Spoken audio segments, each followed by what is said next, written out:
Welcome to Education Forum. I'm Herman Badillo, Chairman of the Board of Trustees of the City University. The improvement of education affects all New Yorkers.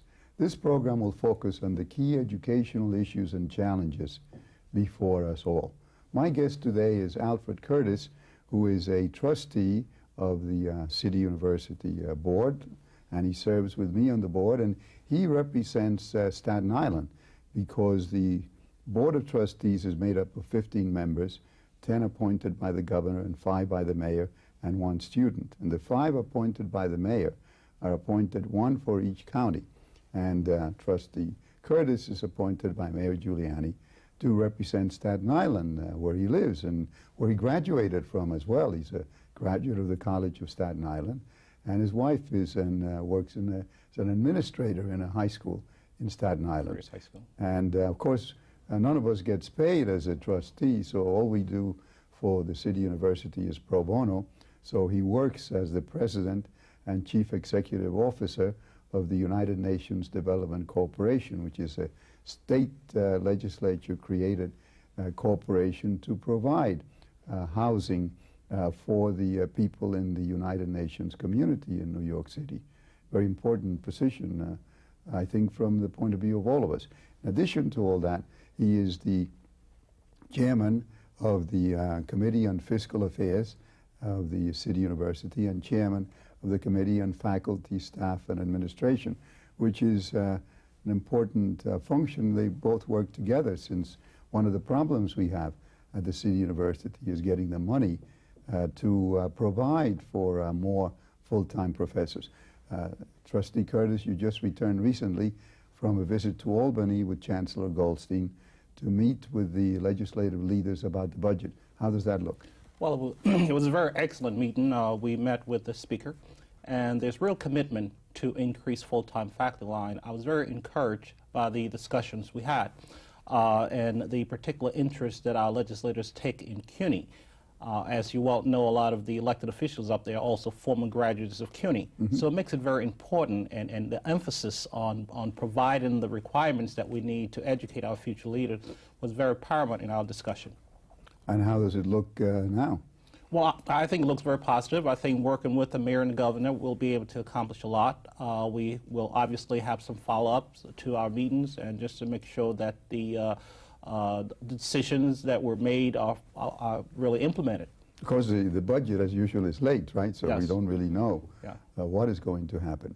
But the problem we have is that we lost so many full-time faculty in the 70s during the fiscal crisis, because one of the requirements that Washington and President Ford made to bail out New York City was that we have tuition at the City University, and we cut back the professors. So we lost a huge number of professors, and we still haven't been able to get them restored.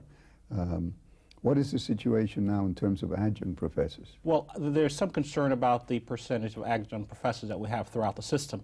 Obviously, when you have full-time consignment of professors, you get, that doesn't mean that the adjuncts are not good, but if you have full-time faculty, you have regular people in the classroom working with students, promoting the interests of CUNY and enabling these students to leave CUNY better prepared to serve.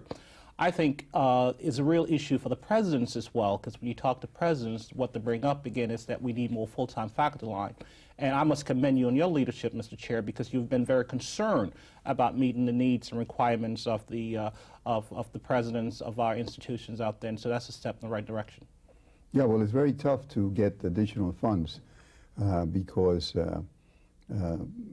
since we were forced to cut back, it's such a huge number of professors that it cannot be done immediately in one. Well, it could be done in stages. Yeah. You know, where we bring a certain percentage in over a period of time, first year, second year, third year, and so forth.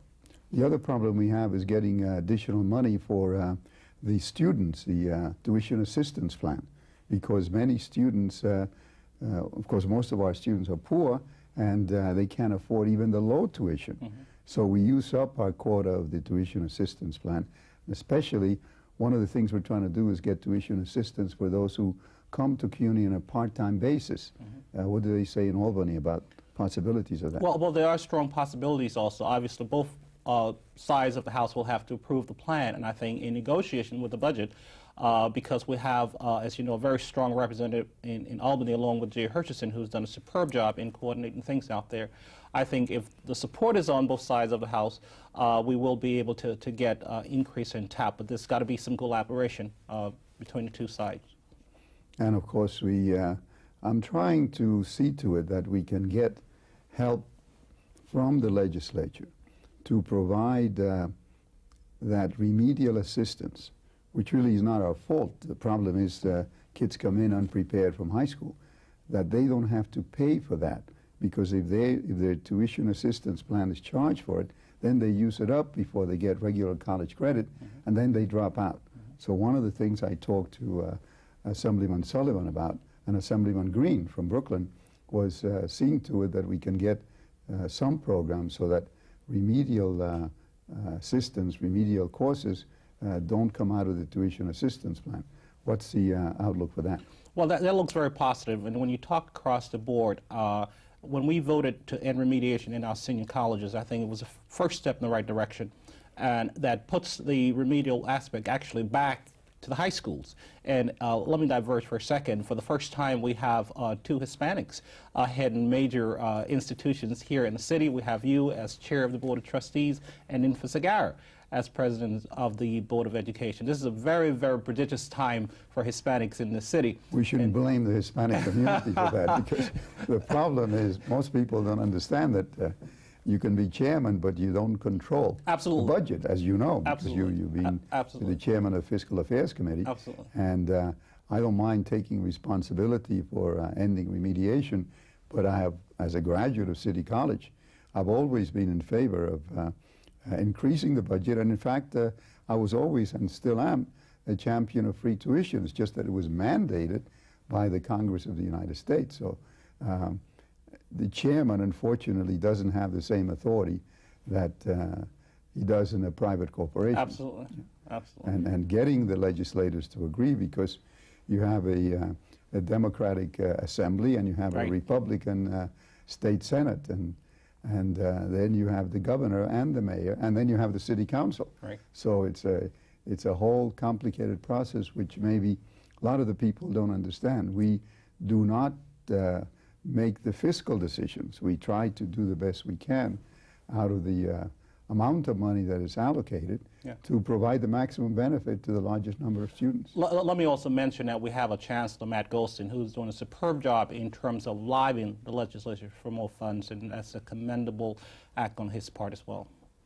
Of course, we are developing new programs which cost money. The Honors College, which has just been developed, will, and is attracting students who would otherwise go to even to Ivy League schools. Unfortunately, not enough. I think we're attracting about 100, and maybe we should. No, we have lines for 100. Okay. We attracted 1,000 students. 1,000, but could only accept 100. Could only accept 100. I hope we had a way where we could have 150. accepted 500 students. That would be commendable. Well, what it proves is that if we get the necessary amount of money in the budget, we could have many thousands of students who would be going to Honors College and meeting the same standards Absolutely. that the Ivy League schools do. Absolutely. And therefore, that shows that the City University is on its way back. As I say, it's a university on the move, so all of that will be extremely helpful. I certainly like to see the lines go from 100 to 500 to 1,000 or even more, because you're getting real quality students to the institution. Now, you have been, because of where you live and your concern over the years, you've been particularly interested in the College of Staten Island. Tell us about that one. Well, under the leadership of Molly Springer, we have seen enrollment increase. We have a brand new campus. Morale is good at the college. We have some of the best professors throughout the system at CUNY. And as you know, Marlene represents the best of all presidents. I work very, very closely with her, and I'm very pleased with the leadership. Well, you're very lucky in Staten Island because you have a beautiful campus. Indeed. And in it looks fact, like a private institution if you visit it. It almost has a private setting. You would know that you're in New York City. And there's some talk maybe to isolate the college away from CUNY and make it into a different institution. That's the No, site. I think all talk of succeeding, Staten Island succeeding, is off the board. Absolutely. For the time being, and that includes the college. You also have a now we're going to have a minor league baseball team in Staten Island. Yes, June 20th, I think, 21st, opening day, yeah. It's a minor league for the Yankees, right? Yes, yes. Yeah. Yes, So- we're very excited about that too. I hope you'll come and watch a game with us in the future. Oh, I'd love to. I mean, it's a beautiful college, but the people who go there don't necessarily have to come from Staten Island, do they? No, we have people from Brooklyn, from Manhattan, from the Bronx, all over the city that come to college in Staten Island for different reasons. And what? Excellent nursing program, for example, quality faculty members, the ambience of the campus, the setting, the private nature that it brings to education. I think all that attracts people to the college. You mentioned the nursing program. As you know, I appointed Dr. Rosa Gill to be Dean for Health Services, and she has looked at all the programs, and she tells me that the College of Staten Island has the best nursing program. I'm not at all surprised to hear that. Yeah. I'm not at all surprised to hear that, and she's a very astute woman to have acknowledged that. Yeah, in a short period of time, Indeed. she has come up with, she Indeed. says you have an excellent curriculum, and I specifically... She's right on target. I mentioned that because just recently the newspapers pointed out that there's a huge nursing shortage, not just in New York City, but throughout the country. And one of the things I'm trying to do is to bring out the fact that we do have excellent nursing programs and have more of them throughout all of the colleges at CUNY, and the College of Staten Island is a fine example. I think that's an excellent agenda, and if we concentrate on training new nurses, I think it's going to help the system all around. Help us when we get older. Yeah, well, not just nurses, but I think we also have all of the health services, X-ray technicians, and the experts who run the MRI machines, Right. and there's a whole, and the people who work on the managed care programs, as well as those who attend people in nursing homes. The field of gerontology is one of the fastest growing fields. So I think the whole idea of health careers is something that we should be focusing Hospitals on. also has a nursing program, right? Yeah, we have it. We have it at the different colleges, and she's reviewing all of the different colleges. But I wanted to point out that Staten Island has done a special job of setting up a unique curriculum. We'll be back after these announcements. When you're small, the world can seem pretty big. But these kids are learning more about it every day. Because in his spare time, Harry Cooper teaches the children in his neighborhood how to use a computer. And every time he does, he puts the whole world in their hands. Couldn't you do something? No, it's not your money. It's you we want. Come on, pick up that phone. A kid I had.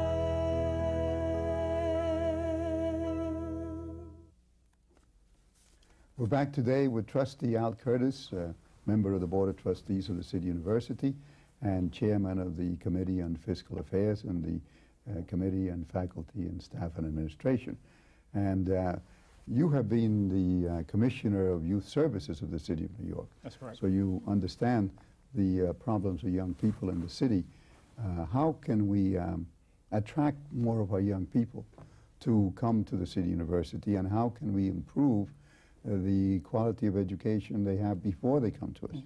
I mean, one of the things we need to be very aware of is the after-school programs that we have for youth. I'm a very strong supporter of that. We need more of that. We need to get the youth involved in age-acceptable behavior. And the way you do that is to keep them off the street and keep them in a well-organized program, because it also helps them and encourages them to want to pursue a higher education.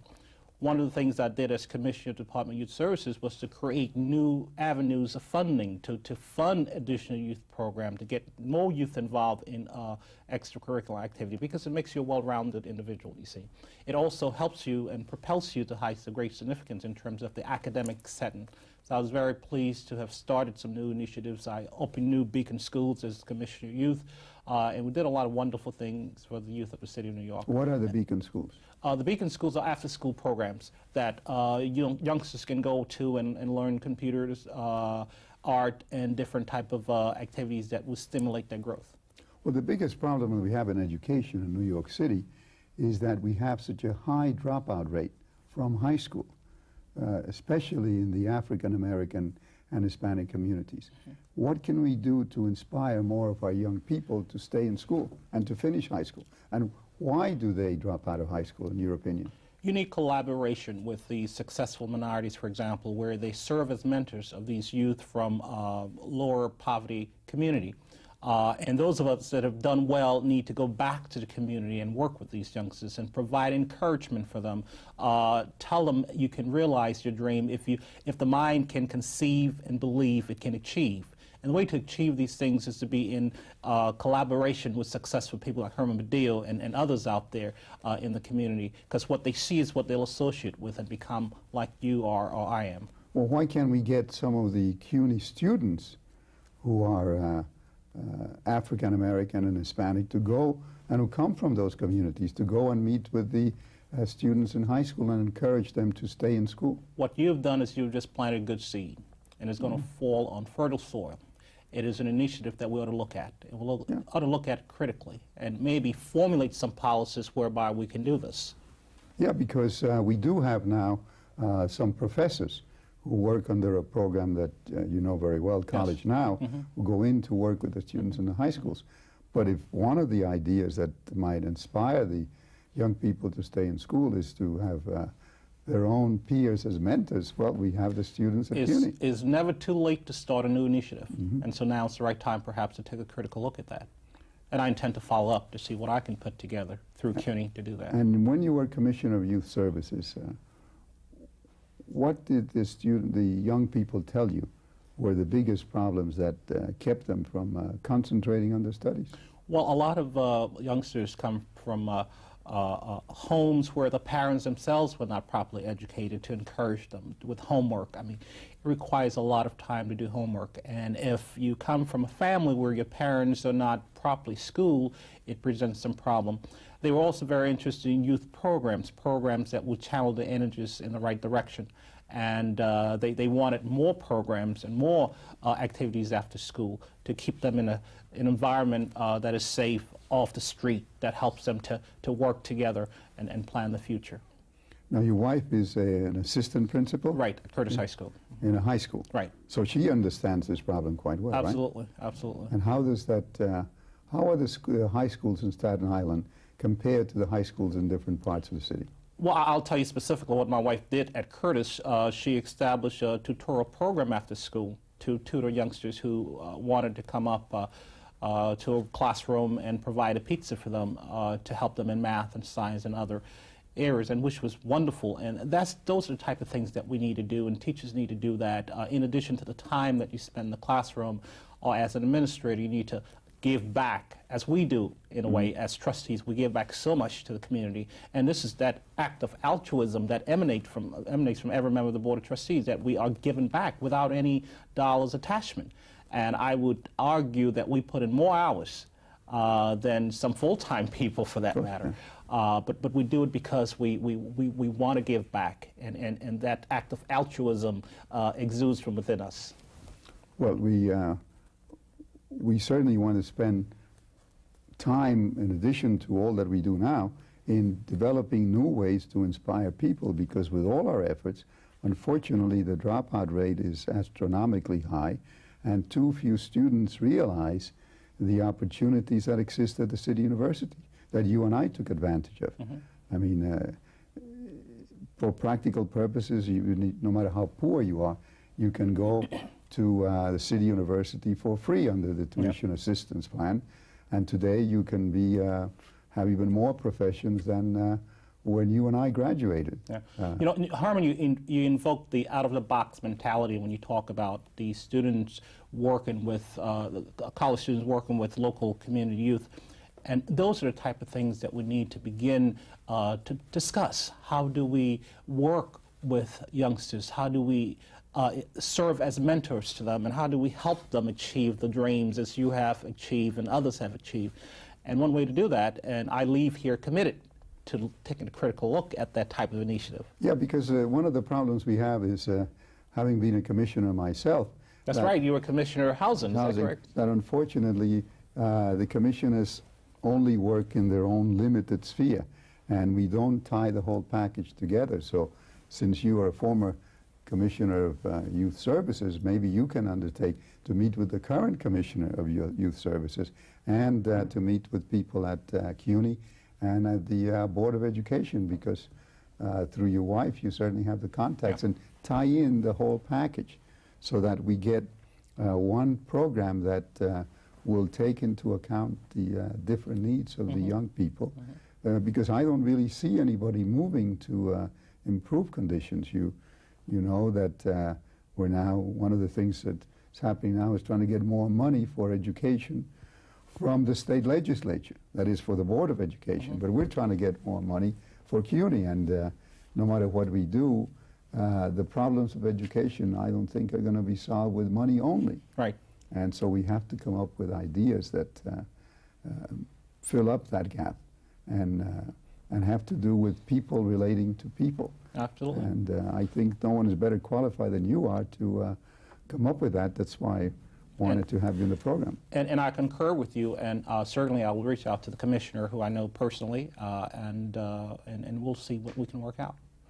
But the time is right to do that. It's never too late to start a new initiative, and we can start it now.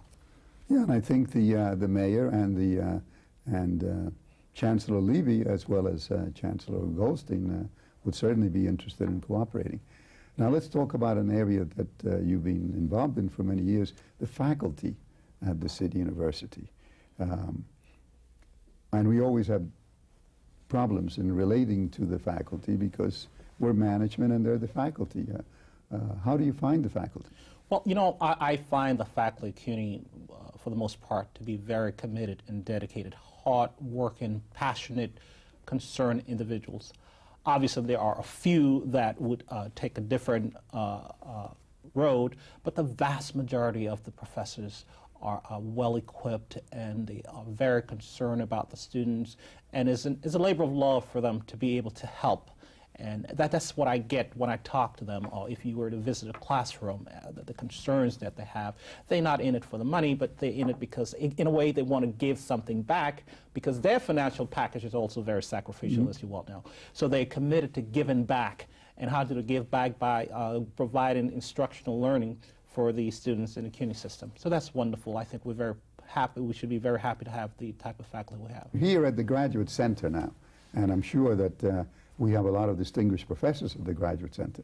For example, my son graduated from the Graduate Center. Oh, he did? Specializing in history, because, not that I told him to come here, that was long before I became a trustee. He looked at all the universities, he graduated and bachelor's from Berkeley, and he came to the conclusion that the best history curriculum was here at CUNY, and the professor that he worked with was Arthur Schlesinger Jr., who was a distinguished professor, and can't do better than that if you're interested in history. Now, in addition to all of those activities, you have been involved in a lot of cultural activities in Staten Island. Tell us about some of those. Not the Decency Committee, right? Oh, yes, that's right. You're one of the commissioners in decency, right? No, not decency. It's the Mayor's Advisory Committee on Culture Affairs, not a Decency Committee. Oh, because Curtis Lee was on it, and I heard him on the radio, and he now identifies himself as a commissioner. Commissioner of the Mayor's Advisory Committee on Culture Affairs. Yeah, I didn't mean that. Tell us about some of the other commissions. Okay, I serve on the as a trustee at my church. I'm the former president of the Staten Island branch of the NAACP. I serve on the board of Society of Seamen's Children, the YMCA. I serve currently with CUNY, as you well know, and I'm very involved with that. And I've been recently asked to serve on other boards as well, but I don't have the ability to do so, so I've respectfully declined the invitation to serve.